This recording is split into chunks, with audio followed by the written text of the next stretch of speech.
What if I told you that the wealthiest women over 60 all follow the same decluttering secret that most people completely miss?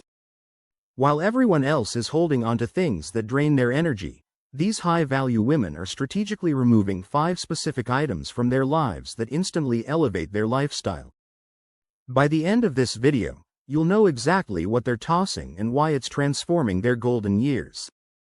The fifth one will shock you because it's something 90% of women refuse to let go of. Are you ready to discover what separates ordinary retirement from extraordinary living? Let's dive in. Meet Sophia Blackwell, a 64-year-old former corporate executive who transformed her retirement from overwhelming chaos to elegant simplicity. 2 years ago, Sophia was drowning in a house full of memories, obligations, and possessions that no longer served her. Today, she travels 3 months a year, hosts intimate dinner parties, and radiates the confidence of someone who's mastered the art of intentional living. What changed? She learned what privileged women have known for generations: that true luxury isn't about having more, it's about keeping only what elevates your life. The decluttering principles I'm about to share aren't just about organizing your space, they're about reclaiming your power, your time, and your peace of mind.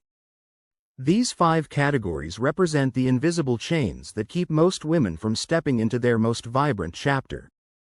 Have you ever felt weighed down by your possessions instead of liberated by them? Drop a comment below and let me know what area of your life feels most cluttered right now. And if you're ready to transform your space and your mindset, make sure to subscribe because we're going deep today. Number 1. Outdated wardrobe that doesn't reflect your current self. Sophia's closet used to be her daily torture chamber. Every morning, she'd stand before racks of clothes that represented who she used to be, the size she was 10 years ago, the corporate image she maintained, the social expectations she felt pressured to meet. Sound familiar?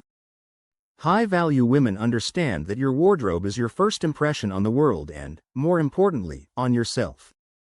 They ruthlessly eliminate anything that doesn't make them feel powerful, confident, and authentically themselves right now, today, at this moment in their lives. Here's what they toss without hesitation. Clothes that don't fit their current body with love and appreciation. Items they're saving for someday when I lose weight. Pieces that require uncomfortable undergarments or constant adjustments, and anything that makes them feel like they're playing dress up instead of expressing their true selves. The transformation is immediate and profound. Instead of fighting with clothes that remind them of limitations, they curate a collection that celebrates their current season of life. Sophia donated 70% of her wardrobe and kept only pieces that made her feel elegant, comfortable, and confident. She replaced quantity with quality, investing in well-tailored basics in colors that complement her now silver hair and mature skin tone. The result? Getting dressed became a daily affirmation instead of a daily struggle. She stopped hiding behind outdated versions of herself and started embracing the sophisticated woman she'd become. What's fascinating is that privileged women view their closet as a curated gallery, not a storage unit. They understand that every piece should earn its place by enhancing their life, not complicating it. They're not attached to clothes that represent past identities because they're too busy creating their present reality. This isn't about age-appropriate dressing, it's about authentic self-expression through intentional choices. The psychological impact extends far beyond the closet. When you wear clothes that truly fit and flatter your current self, you carry yourself differently. You stop apologizing for taking up space and start commanding the room with quiet confidence. You make decisions faster because you're not second-guessing your appearance. You invest in experiences because you're not spending mental energy on wardrobe anxiety. Have you been holding onto clothes that no longer serve the woman you are today? What's one item in your closet that you know you should release but haven't? Share your thoughts below because letting go of the old makes room for the new, and the woman you're becoming deserves a wardrobe that celebrates her completely. Number 2. Guilt-driven commitments and obligations. This is where Sophia's transformation really accelerated, and it's the area where most women struggle the most. High-value women have mastered the art of saying no without guilt, and they systematically eliminate obligations that drain their energy without adding value to their lives. They understand that their time is their most precious resource, and they guard it fiercely. What do they ruthlessly remove from their calendars? Committees they joined out of obligation rather than passion, social events they attend because they should rather than because they want to, volunteer positions they've outgrown but feel guilty abandoning, and family dynamics where they're expected to be the eternal caregiver, organizer, or peacekeeper. The key insight is that guilt-driven commitments rob you of the energy you need for purpose-driven activities. Sophia was the woman who said yes to everything: the charity auction committee, the neighborhood book club she didn't enjoy, the weekly dinners with friends who only complained, the expectation that she'd handle all family holiday planning. She was exhausted, resentful, and had no time for the things that actually brought her joy. The turning point came when she realized she was living everyone else's version of a meaningful life instead of creating her own. The decluttering process was uncomfortable but liberating. She resigned from committees that felt like obligations, gracefully declined social invitations that left her feeling drained, and had honest conversations with family members about redistributing responsibilities. The initial pushback was real. People are invested in your patterns, especially when those patterns benefit them. But high-value women understand that disappointing others is sometimes necessary to honor yourself. What emerged was space for activities that genuinely energized her. Sophia joined a photography group, started taking Italian lessons, and began hosting small, intimate gatherings with people who inspired her. She discovered that when you eliminate obligations that don't align with your values, you create capacity for commitments that do. The quality of her relationships improved because she was showing up as her authentic self rather than her obligated self. This decluttering principle extends beyond activities to emotional obligations. High-value women stop being the family therapist, the friend who always listens but never shares, or the person who absorbs everyone else's problems. They set boundaries that protect their emotional energy for relationships that are reciprocal and nurturing. They understand that you can't pour from an empty cup, and constantly saying yes to others while saying no to yourself is a recipe for burnout and resentment. The freedom that comes from eliminating guilt-driven commitments is profound. You wake up excited about your day instead of dreading your obligations. You have energy for spontaneous adventures. You become more selective about how you spend your time, which makes the activities you do choose more meaningful and enjoyable. Are you carrying obligations that drain your energy without adding value to your life? What commitment are you ready to release to make room for something that truly matters to you? Let me know in the comments because your liberation might inspire someone else to set boundaries too. Number 3. Expensive items that bring stress instead of joy. Here's where Sophia's story gets really interesting, and it's something most people never consider.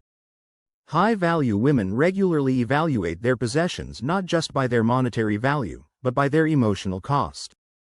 They understand that owning something expensive that requires constant worry, maintenance, or insurance isn't luxury, it's a burden disguised as status. Sophia owned a collection of fine jewelry that she never wore because she was terrified of losing it. She had expensive artwork that required special lighting and climate control. Her china set was so precious she only used it twice a year, and even then, she spent the entire meal anxious about chips or breaks. These weren't treasures, they were sources of constant low-level stress that diminished her quality of life. The revelation came when she realized that true luxury is peace of mind, not possession anxiety. High-value women keep expensive items that enhance their daily life and bring genuine joy, but they release anything that creates more stress than satisfaction. They understand that the most expensive thing you can own is something that costs you your peace of mind. The decluttering process was initially difficult because of the financial investment involved. But Sophia learned what privileged women know. The sunk cost fallacy applies to possessions too. Just because you paid a lot for something doesn't mean you should keep suffering with it. She sold the jewelry she never wore and bought a few pieces she felt comfortable wearing daily. She donated the artwork that required special care and replaced it with pieces that brought her joy without anxiety. The transformation was remarkable. Her home became a sanctuary instead of a museum she was afraid to live in. She started using her good dishes for regular meals, wearing her remaining jewelry with confidence, and surrounding herself with beautiful things that enhanced her daily experience rather than complicating it. The mental energy she'd been spending on worry was redirected toward creativity and enjoyment. This principle extends beyond obviously expensive items to anything that creates disproportionate stress. High-value women evaluate the true cost of ownership, including time, mental energy, and emotional bandwidth. They might keep one high-maintenance item they absolutely love, but they're strategic about not accumulating multiple sources of possession-related stress. What's particularly powerful is how this decluttering creates a ripple effect. When you're not worried about your possessions, you're more present in your relationships. When you're not anxious about maintaining expensive items, you have more energy for experiences. When you're not stressed about potential loss or damage, you can actually enjoy what you have. The key insight is that expense doesn't equal value, and ownership doesn't equal enjoyment. High-value women understand that the most luxurious possession is one that enhances your life without complicating it. They choose quality over quantity, but they also choose peace of mind over prestige. Sophia's philosophy became simple: if she couldn't enjoy something fully because she was too worried about it, it had to go. This didn't mean she lived without beautiful things, it meant she lived only with beautiful things that brought her joy instead of anxiety. Do you own expensive items that create more stress than satisfaction? What possession are you maintaining out of obligation rather than enjoyment? Share your thoughts below, because recognizing these hidden stressors is the first step to releasing them. Number 4. Perfectionist standards that exhaust your energy. This chapter reveals the most invisible clutter of all, and it's what truly separates high-value women from those who remain trapped in exhausting cycles. Sophia's home used to be a testament to perfectionism: every surface spotless, every detail controlled, every element meeting impossible standards that left her depleted and anxious. She was decluttering her physical space but clinging to mental standards that were even more suffocating. High-value women understand that perfectionism isn't about high standards, it's about fear disguised as excellence. They systematically eliminate perfectionist expectations that consume massive amounts of energy without creating proportional value. They distinguish between standards that enhance their life and standards that imprison them in endless cycles of inadequacy. What perfectionist standards do they release?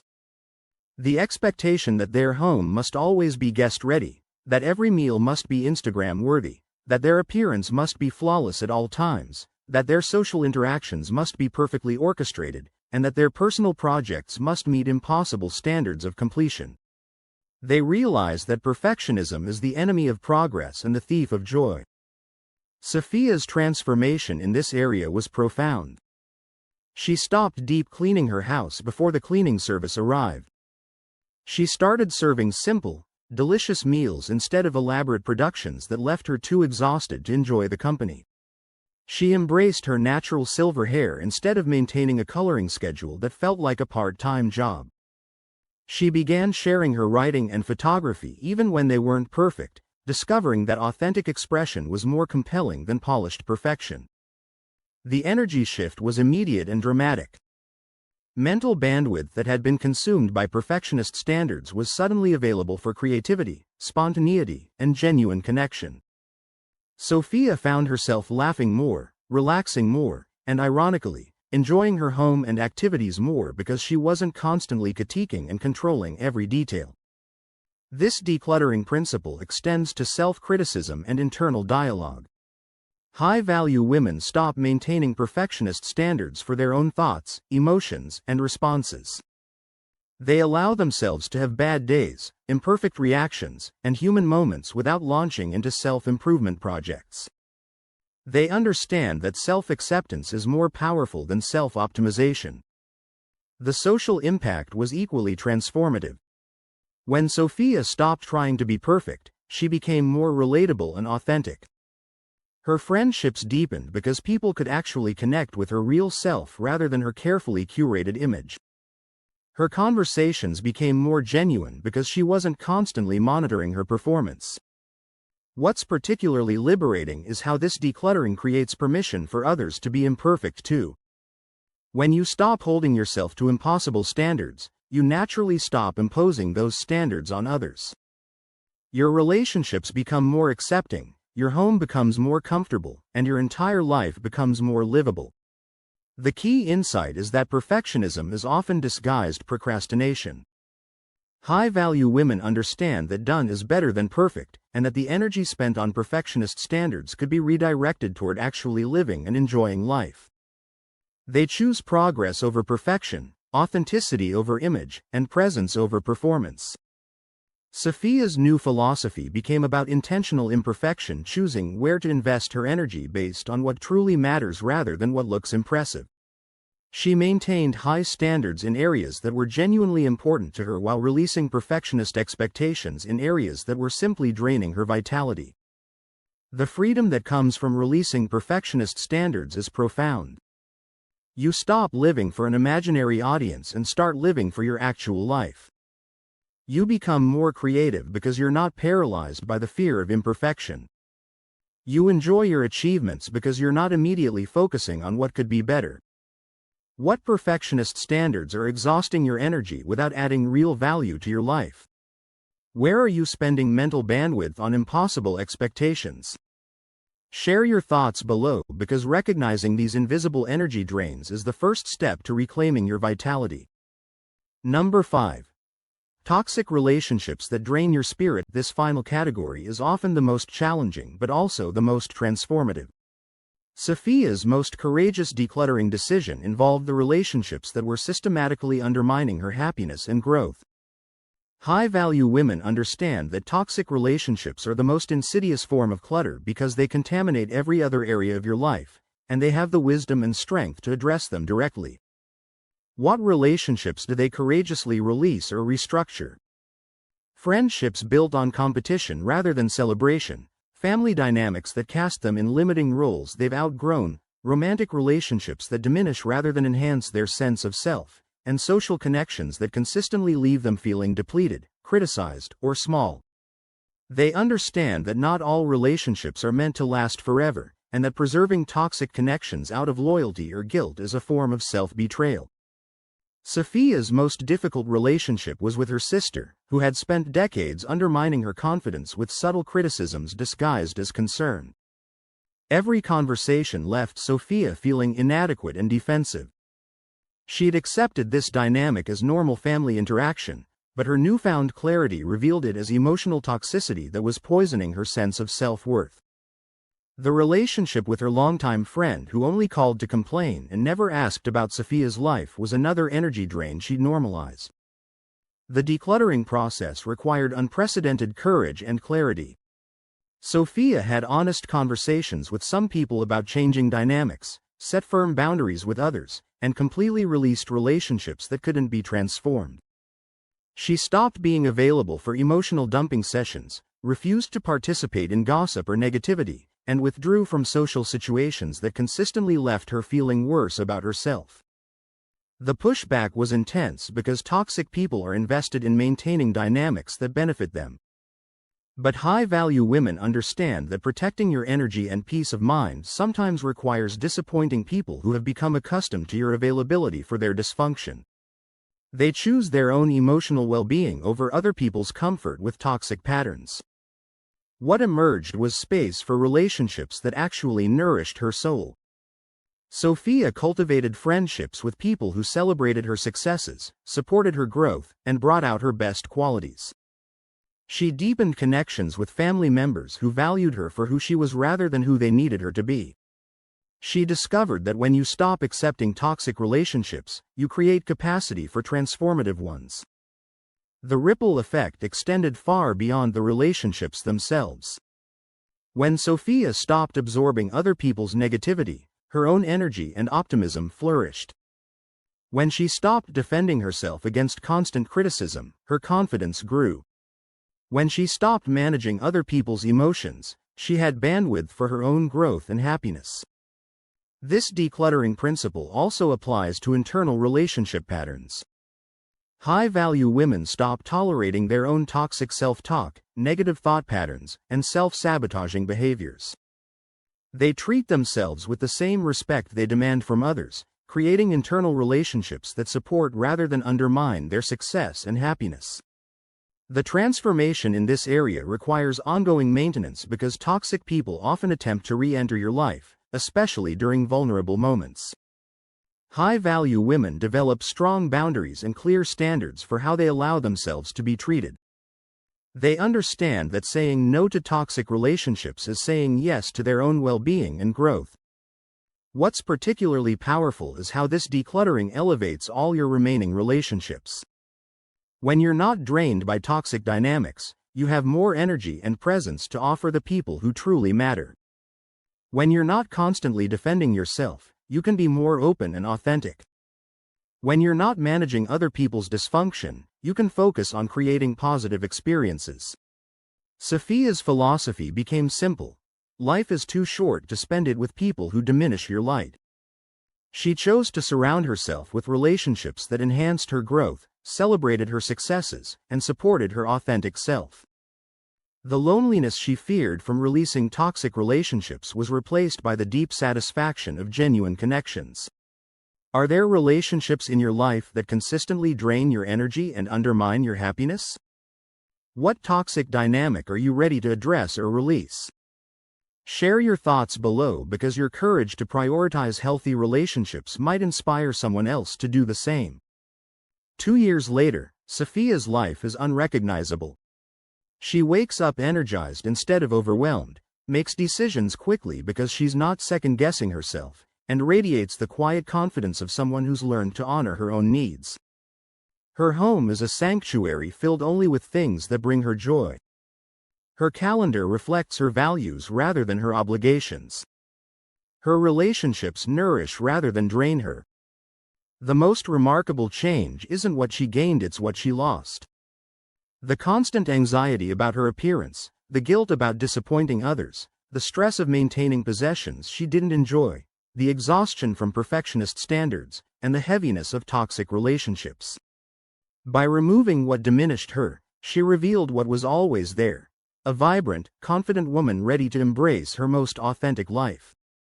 This isn't about becoming someone new, it's about removing everything that was hiding who you've always been. High-value women understand that decluttering isn't just about organizing your space, it's about reclaiming your power, your peace, and your authentic self. The woman you're becoming doesn't need permission to live fully, she just needs the courage to remove what's holding her back.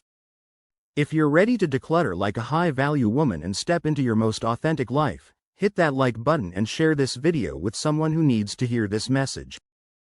Your transformation could be the inspiration someone else needs to start their own journey. Subscribe for more strategies on living your best life after 60, and drop a comment telling me which category resonated most with you.